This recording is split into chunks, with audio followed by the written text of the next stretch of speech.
Hi welcome to IDTV. ఈరోజు మరొక పండు గురించి మీకు చెప్పడానికి వచ్చేసాను. నేరేడు పండు, దీన్నే ఇండియన్ బ్లాక్బెర్రీ అని కూడా పిలుస్తారు. సీజనల్లో మాత్రమే లభించే ఈ పండు ఆరోగ్యానికి చాలా చాలా చాలా ఉపయోగపడుతుంది.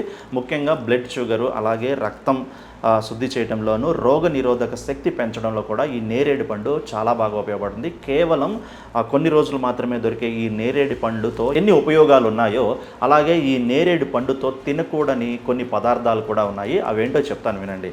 నేరేడు పండు తిన్న తర్వాత పసుపు ఎక్కువగా కలిపినటువంటి పదార్థాలను తీసుకోకపోవడమే మంచిది. ఎందుకంటే నేరేడు పండు ఒక రకమైనటువంటి ఆరోగ్యానికి సంబంధించింది, అలాగే పసుపు కూడా మనకి చాలా యాంటీబయాటిక్గా ఉపయోగపడుతుంది. కానీ ఈ రెండు కలిసిన సమయంలో కానీ, ఈ రెండు వెంటనే తిన్నా కూడా మన శరీరం దానికి యాంటీగా రియాక్ట్ అవుతుందన్నమాట.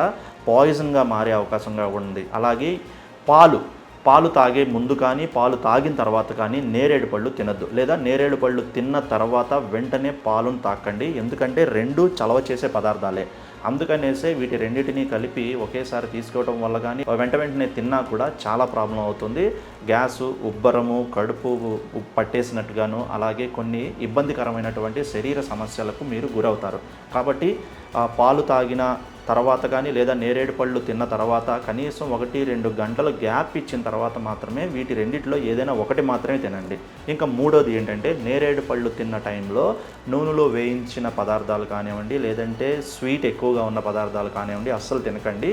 వీటి ద్వారా కూడా మీకు ఆరోగ్య సమస్యలు తలెత్తే అవకాశం ఉంటుంది. కాబట్టి నేరేడు పండు తిన్న తర్వాత మీరు ఏదైనా సరే ఒక 1 or 2 అవర్స్ గ్యాప్ ఇచ్చిన తర్వాత మాత్రమే వేరే ఆహార పదార్థాలను తీసుకోవడం చాలా మంచిదని చెప్తున్నారు.